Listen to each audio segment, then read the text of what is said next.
vaše izračune, ampak ti izračuni veljajo šele čez 9 let, bo veljalo. Glede na to, da se vsako leto za nekoga, ki se bo upokojeval po pokojninski dobi, se bo vsako leto samo za 4 mesece zvišalo in bo torej dejansko veljalo čez 9 let. To ne velja za letos, niti ne za drugo leto. To velja po koncu prehodnih obdobij. Čez 9, oziroma leta 2014 za ene, za druge pa čez... V tem primeru čez 9 let. In dejstvo je, da lahko govorimo, kaj bo veljalo, ne kaj bo jutri veljalo, ker ta prehodna obdobja še vlada sama ne ve, kdaj se bo zakon uveljavil, ne znajo nam povedati. In dejstvo je, za letošnje leto računati, ker še ni znanih valorizacijskih količnikov manj narodno. Tudi vlada ne more zračunati. In ko smo dobili izračune od vlade, te izračune temelijo na neki projekciji 2% rasti plač, minimalnih plač, do leta 16, do leta 24. Enako pa, ko je bil prvi izračun narejen vlade 6.4. in je bil tudi objavljen v vlade Spiza in je bil tudi objavljen v dnevniku, ali dnevniku žurnal, tudi na prvi strani, in je točen izračun. In čim je izračun začel govoriti o malosih, so mogli vsi s tem nehati, ker doben noče več govoriti o malosih. Mi pa poudarjamo, da malosi so tisto, kar bo prikrajšalo višino pokojnin. Jaz sem to vem, da industrijski delavci živijo 9 let manj, kot živimo mi, ki nam je bilo dano študirati. In te ljudje bojo prisiljeni se predčasno pokojiti, ker na svojih delovnih mestih, ki niso pripravljena, to vzdržijo. Ravno kar prihajam iz Združenja delodajalcev Slovenije, ki z razliko od gospodarske zbornice ne vidijo možnosti zaposlovanja starejših delavcev, ker pač ni delovnih mest in ni pripravljenih delovnih mest. In v tem paranoičnem obdobju, ko je vlada silila SPIZ-2, se je ogromno ljudi odločilo, pa tudi javnih uslužbencev in tudi uslužbencev Ministrstva za delo, da so v bistvu pobegli na zavod za poslovanje, ker čakajo penzion. In to je tista realna slika, ni pa realna slika, da bomo delali, ne vem, 3 leta, 4 leta dlje, ker v bistvu ljudje tega ne zmorejo. Klobuk dol pa tistim, kjer je pač to lahko, in te ljudje treba nagraditi, ne pa ljudi kaznovati. Ja, jaz bi pojasnilo tega nadomestitvenega razmerja. Tukaj piše, da SPIZ določa tako nadomestitveno razmerje. Jaz moram priznati, da nisem pripravljen, nimam zakon na to. Nadomestitveno razmerje ni zakonska kategorija, ampak to izračuna statistika, pa me zanima, kako ste vi izračunali, da bo zakon povzročil tak statistični učinek.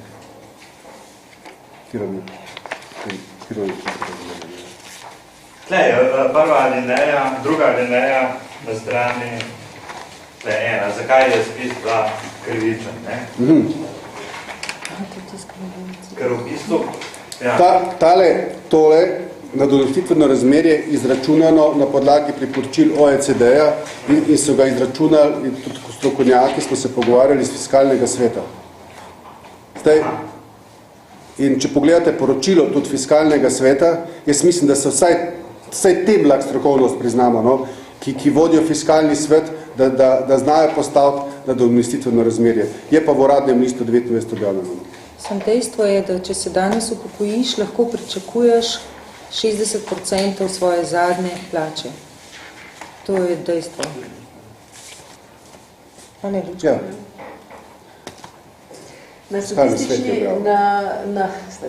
Na spletni strani Zavoda za pokojninsko in invalidsko zavarovanje pa so objavljeni statistični podatki. Zdaj, prejšnji teden sem gledala, so bili zadnji podatki za marec letošnjega leta in tam boste na 8. strani, vsak pač ima dostop do tistega, našel tudi statistični podatek o razmerju med pokojninami in plačami po letih.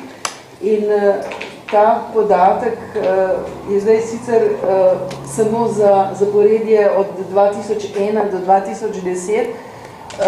Tisti, ki pomnimo, kakšna so bila ta razmerja še pred tem, naprimer leta 1999, ko se je začela zadnja pokojninska reforma, je bilo razmerje med poprečno plačo in poprečno in starostno pokojnino 77%.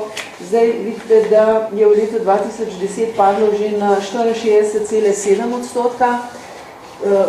Potem, ko pa bo ZPIZ-2 prinesel še manj ugodno formulo za usklajevanje, se pa računa, da bo to razmerje še bistveno slabše. Pa tisto, kar je tudi morda treba včasih povedati na glas, je, da ta nova formula za usklajevanje pokojnin je nekako prekinila popkovino, nič več ne bo usklajevanja, izenačevanja višine pokojnin odmerjenih v različnih obdobjih, kar pomeni, dlje, ko boš upokojenec, več let, ko boš upokojenec, bolj bo tvoja pokojnina zaostajala za rastjo plač v naši državi.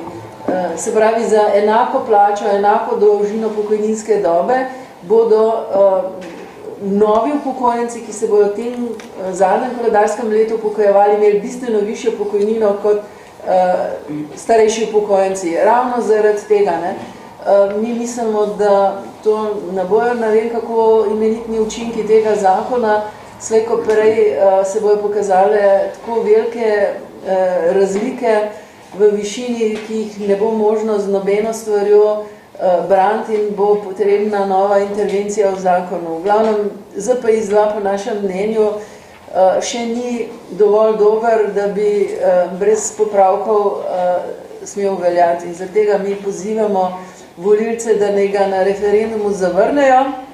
Slišali smo ravno kar voda ne gori.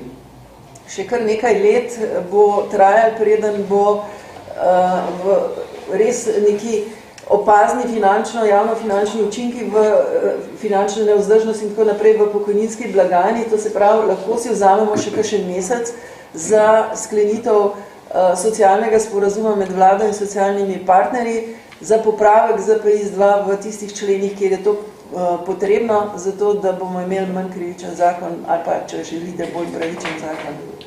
Nataša Murec, Radio Slovenija.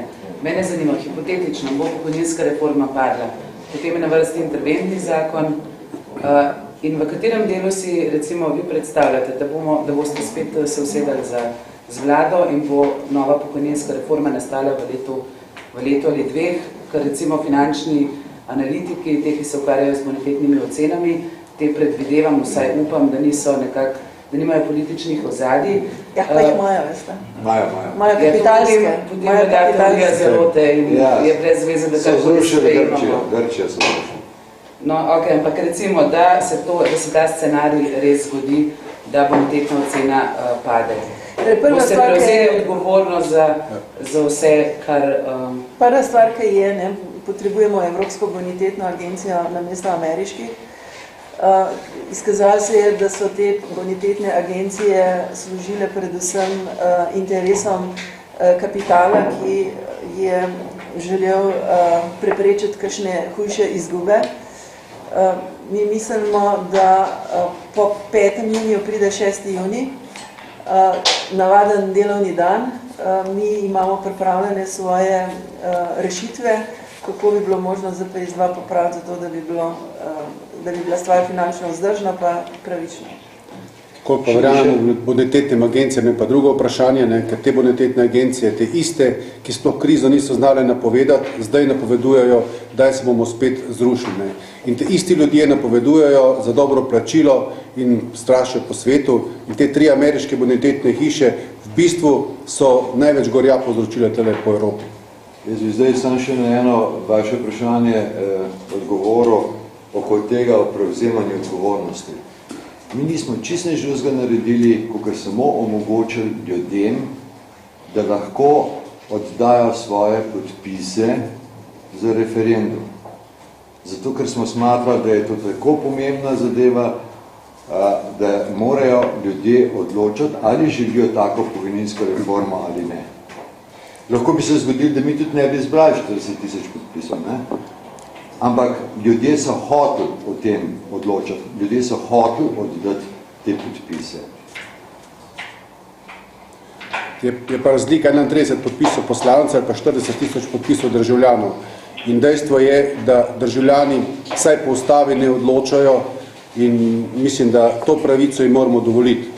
Sam prav razumem vaš odgovor. To zdaj pomeni, če bo recimo se zgodilo, da se bojo posojila Slovenije povečala, vi ste rekli, da je Slovenija že itak razmeroma preveč zadolžena, potem bojo krivi pač ljudje, ki so glasovali odgovorni ljudje, ker so glasovali tako. Halo? Čakaj zdaj. Vprašanje je bilo odgovornosti. Nismo nič mi drugega naredili, kot smo omogočili ljudem, da bojo glasovali. Jaz to pač razumem, da bojo pa ljudje odgovorni. A so ljudje zapravili javne finance? Dejstvo je pa tako, mi gledamo samo Slovaško, ki ima pokončno držo in ne vidi, zakaj bomo zdaj zopet plačali 380 milijonov portugalski, nadaljevanje v Španiji in dejstvo, zakaj tem državam pričujemo, se tudi sami sprašujemo, če imajo oni dosti večje plače, Irci imajo enkrat večje plače, Grki imajo enkrat večje penzije in mi jim dajemo radodarno pomoč, s tem pa siromašimo naše upokojence. Mislim, da takega igre se mi ne gremo. In nekdo v tej vladi mora imeti, ne bom rekel kaj, pa reči, ne, tega se ne gremo, ne rabimo takih vlakov. Predvsem pa jaz mislim, da ne smemo zgubiti kompasa. 5. junija se ne bo volilci ne bojo odločili o boniteti Slovenije, o ne vem čem drugmo, razen o tem, ali je pokojninski sistem, ki ga prinaša ta ZPIZ-2, pravi odgovor za prihodnost. In prosim, ne zlorabljamo pokojninskega sistema za popolnoma druge stvari, za finance, za bonitete. Pokojninski sistem je zato, da zagotavlja prebivalstvu na stara leta na podlagi 40-38 let plačevanja prispevkov od bruto plače primerno plačilo za opravljeno delo za 40 let, 38 let opravljenega dela. Torej, pogovarjamo se o pokojninskem sistemu in ne o bonitetah. In jaz mislim, da gre za legitimno vprašanje in je res narobe, če namesto tega razmišljamo o stvarih, ki s pokojninskim sistemom nimajo prav nič. Jaz bi samo še eno, recimo k moji generaciji, to je generacija 72, nekako že v glavi, da bomo delali do smrti, tako v šali. Tako da me zanima, kje je potem formula, kje je tista rešitev, se pravi, mi, čeprav razumem, v Evropski uniji smo edni redkih, ki ne bomo delali dlje, ali je to sploh možno, je to sploh izvedljivo. Kaj po vaši oceni? Mene sem zanima, ker vsi skupaj imamo pravzaprav dosti enostranske informacije o tem, kako izgledajo pokojninski sistemi v drugih evropskih državah. Glejte, v drugih evropskih državah imajo res v zakonu zapisane upokojitvene, z zakonom predvidene upokojitvene starosti, naprimer 65 let, zelo pogosto. Pa pejte te države vprašati, koliko časa pa v resnici ljudje delajo in boste ugotovili, da je v povprečju upokojitvena starost v Evropski uniji 61 let in pol.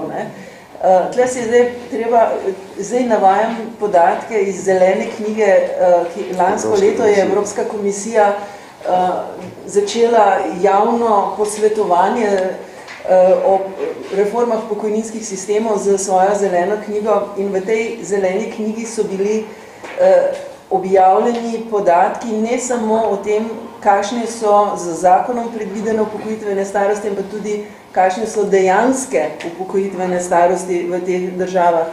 Po teh podatkih Evropske komisije se v Sloveniji v povprečju zgolj leto in pol mlajši upokojujemo, kot to velja za evropsko povprečje. Gre namreč za to, da ljudje se tam prenehajo delati in živijo do tistega 65. leta na račun tako imenovanih predčasnih pokojnin, ki jih pa imajo dogovorjene ali z kolektivnimi pogodbami, to je zelo pogosto med delodajalci in sindikati ali v okviru zavarovanj za primer brezposelnosti. Torej, bolj pomembna od zakonom predpisane minimalne upokojitvene starosti je tako imenovana dejanska upokojitvena starost in seveda vsi si želimo najdeti ukrepe, da spodbujamo tiste, ki jim zdravje to omogoča, da od svojo dejansko pokojitveno starost odmaknejo. Mi mislimo, da je veliko učinkoviteje ljudi spodbujati z pozitivnimi spodbudami, kot pa z malosi in kaznjami. Po drugi strani pa ne govorimo sploh o drugem pokojninskem stebru. Drug pokojninski steber je ne govorijo. Drugi pokojninski steber je po vsebini zajema polovico tega zakona in že OECD opozarja na višine provizij, višine stopnih stroškov, višine stroškov vodenja in pravijo v kontekstu, da je to skorda ne kot legalna kraja. Ker tako visoki stroški vodenja, kot so v teh naših skladih, niso nikjer po svetu. In koliko mi te sklade vplačujemo, poglejmo vzajemni sklad javnih uslužbencev, kaj bojo te ljudje imeli? 30-40 evrov na mesec in v tujini, kjer imajo že neko tradicijo teh skladov, vplačevanja v te sklade, v bistvu pomeni to nek dodatni vir.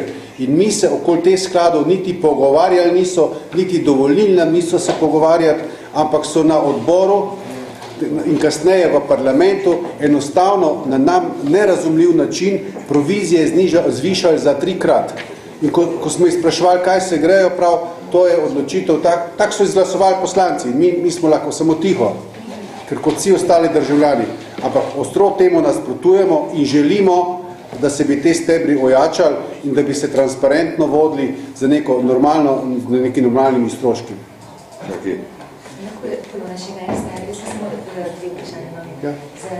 Glede interventnega zakona v vladi se zdaj volijo, kot pravijo, da bo izglasovan tudi, da bo potem referendum tudi na interventni zakon. Ja. No, lejte, če bo interventni zakon izglasovan, pač se ga zna tudi zrušiti in se zbrati podpise in ga več ne bo. Ker dejstvo je, da vlada tako ne more delati in se mora najprej pogovoriti. Časa bo dovolj in mi ne bomo pustili, da z interventno zakonodajo krojijo usodo, če že niso mogli izredno.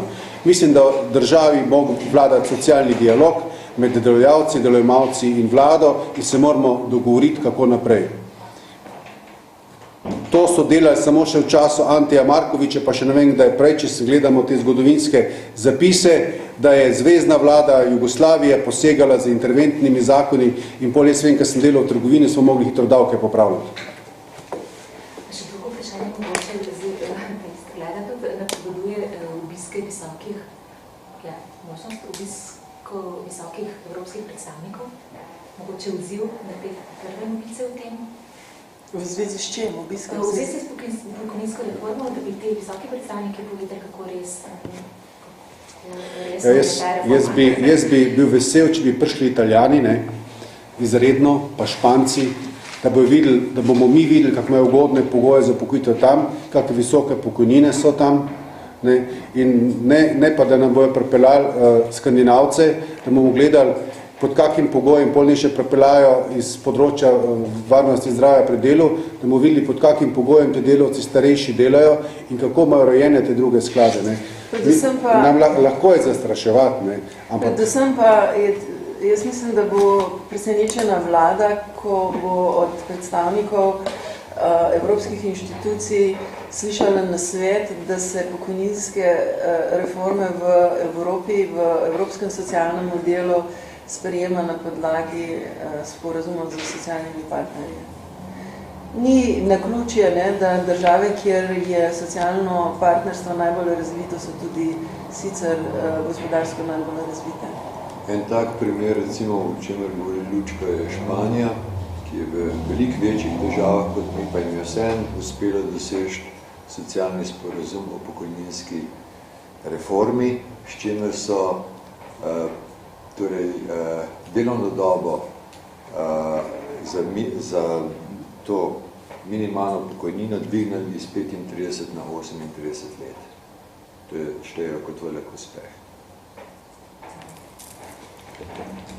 Na koncu gleda, kot da mi vsemu nasprotujemo, tudi mi smo zaskrbljeni za to državo in smo pripravljeni pomagati, ampak se moramo dogovoriti, kje, kako, pa v kakih obdobjih. kakih prehodnih obdobjih, ne pa tako kratko obdobje postavljati. No. 10 let se vam zdi recimo kratko obdobje. Jaz sem laik. Za pokojninsko zakonodajo sigurno. To bi pa recimo moglo biti. Od 20 do 25 let. Predvsem, jaz ne vem, kako to, da nihče ne opazi bistva naših pripomb. Bistvo naših pripomb je, da niso vsi ljudje, da se ne smejo v isti koš metati vseh ljudi in od prvega dneva pogajanj, prvega dneva posvetovanj, ali karkoli se temu mora reči, posvetovanj, smo mi opozarjali na stisko zlasti industrijskih delavcev in delavcev, ki so delali na fizično najtežjih delovnih mestih in so si že pridelali trajne zdravstvene okvare. Ne vem, če ste opazili na spletni strani Zveze svobodnih sindikatov, boste našli vse odgovore in tudi originalne dokumente evropskih raziskav, ne? Ker v Sloveniji imamo žal vlado, ki še niti enega evra ni dala za kakšno anketo, kjer bi vprašali slovenske delavce, a vas kaj boli, imate kakšne zdravstvene okvare, ki so posledice dela, ki ga opravljate na svojem delovnem mestu. Na srečo smo v Evropski uniji in Evropska komisija pa ima denar za to, da vpraša delavce, kako je z njihovim poklicnim zdravjem. Po rezultatih tako Evropske fundacije za izboljševanje življenjskih in delovnih razmer kot Evropske agencije za varnost in zdravje pri delu se Slovenija uvršča med zadnja mesta, če ne na zadnje, po številnih kriterijih na zadnje mesto, kar nas ne sme presenečati, ker že od leta 1990 nam ni uspelo prepričati niti ene, tudi te aktualne slovenske vlade, da bi se resno soočila z problemom poklicnih bolezni. Po Dublinski fundaciji vse raziskave kažejo, da slovenski delavci poročajo do trikrat višjem odstotku zdravstvenih okvar, naprimer na hrbtenici, na sklepih, mišično-kostna obolenja, da ne govorim o drugih poklicnih obolenjih. Kar pomeni, ne, da nismo vsi v istem košu, ne, in da tisti, ki že imajo pridelane zdravstvene okvare, jih ni možno kako odmisliti. Države, ki so nam vzor, ne, da kao pri 65 letih se upokojujejo, so tudi države, ki se po vseh teh kriterijih pa uvrščajo na najboljša mesta. Nekaj desetletij so delali na tem, da imajo predpise, da imajo inšpekcijski nadzor, ki poskrbi, da delavci ostanejo zdravi na delovnem mestu. Pri nas ne, pa to zanemarjamo. Ja, imamo pa seveda željo, da bi ljudi prisilili, da delajo dlje, kot zmorejo. Se pravi, obstoja neka logika, neko zaporedje ukrepov, ki jih je treba narediti, zato da vi dosežete, da ljudje dlje zdržijo na delovnem mestu.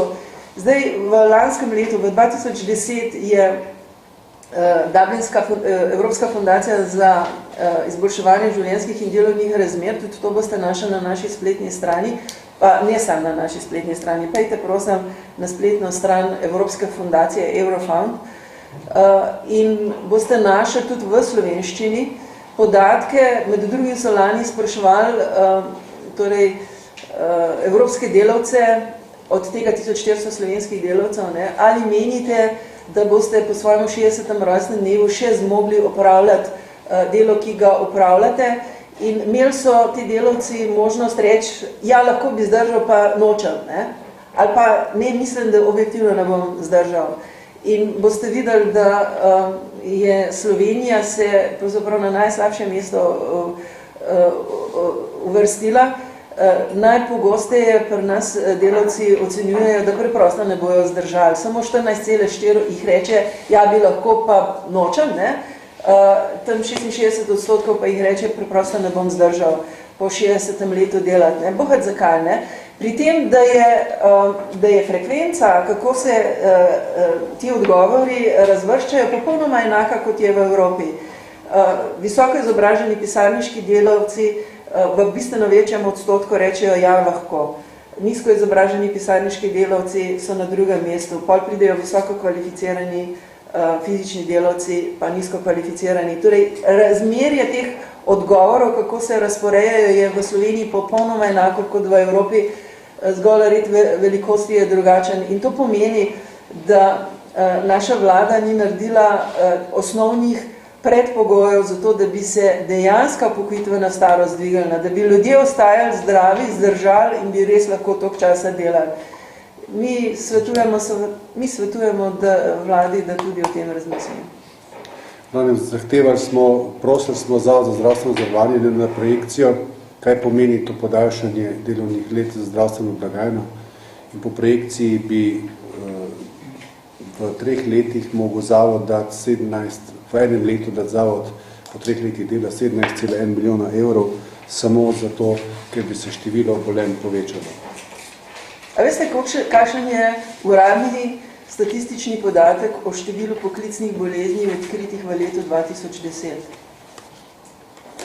Ena poklicna bolezen je bila odkrita, morala bi biti pa od 800 do 1200.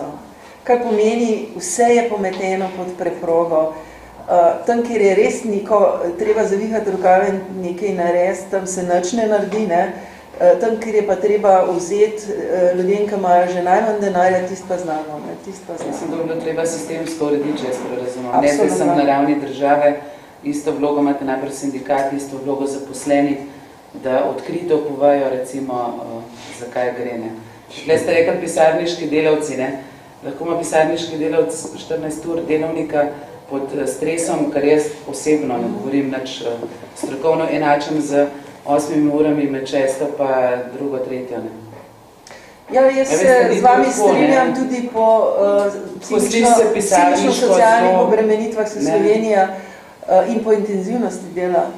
Ne boste verjeli, tudi to merijo v Eurofoundu, uvršča. Lansko leto je bila še na zadnjem mestu, zdaj smo pa tretji, ne, od zadaj v Evropi. Dejstvo je, pri nas se delavce izžema. Izžema, 8-urni delovnik postaja pravzaprav mit. Vsi visimo v službi od jutra do večera, kot vi pravite, nam pa informacijska tehnologija omogoča, da pol, ko pridemo domov, se znova sedemo za računalnik, pa delamo naprej. Mislim, da delaš naprej, ne? Tako da tle zdaj je kar na tehtance zadati tudi industrijske, plus to pisarniško delo ni takšno, kot je bilo včasih, na to bi samo... Ne gre za to, da je v Evropi 76% visokošolskih pisarniških delavcev reklo, ja, bomo zdržali po 60, v Sloveniji pa 46%. Ne. Tudi tukaj se kaže razlika, torej razmerje je enako, ampak tudi pri nas te ljudje čutijo že posledice tega preintenzivnega dela. No, jaz pa bomo skušali najti rešitve v enem poštenem dogovoru, ne bomo zahtevali, da se stvari čez noč zgodijo, ampak zahtevali bomo pa en trden dogovor, kako bomo prišli do nekih ciljnih vrednosti, za katere mi menimo, da so pravične. In lahko povem še eno številko, ki je kolega nista povedala, 7. decembra 2007 je bil 5. kongres Zveze svobodnih sindikatov Slovenije, takrat smo sprejeli resolucijo o varni starosti in v tisti resoluciji zahtevali, da mora biti razmerje med povprečno plačo in polno povprečno starostno pokojnino 72,5%. Mimo grede OECD meni, da je treba 70% to razmerje, da je. Mi smo zahtevali 72,5%. In moram še povedati, da to ni nemogoče, kajti to razmerje je veljalo še leta 2004. In mi seveda pričakujemo, da bo pokojnina, ki bojo jutri ljudje v Sloveniji prijemali, dovolj, da jim ne bojo, mislim, da bojo lahko nek normalen standard imeli tudi upokojenci. Mogoče samo kot pripomba, enako kot vi govorilo tudi na kliničnem inštitutu za medicino, biologija, prometa in športa, kot da so identične ugotovitve in spravi, da se ve to, kar govorite. Ni pa politične volje, da bi se s tem ukvarjali. Jaz vam moram nekaj povedati. Jaz imam spomin, tako kot vsak drug, in vem, da leta 2008, ko so bile volitve, ne, so čisto vse politične stranke. Jaz sem bila prav vesela takrat. Vse politične stranke so v svoj predvolilni kampanji obljubljale, da ko pridejo na oblast, da bojo takoj sprejele predpise, ki bojo omogočali, da bomo končno začeli vsaj registrirati poklicne bolezni. In danes nismo več leta 2008, ampak smo v letu 2011, eno leto pred koncem njihovega mandata, pa se še niso tega lotili. Kaj vam to pove? Da je polno obljub takrat, ko moramo glasovati za njih, pa malo manj takrat, ko je treba obljube uresničevati. A smo končali? Ja. Najlepša hvala.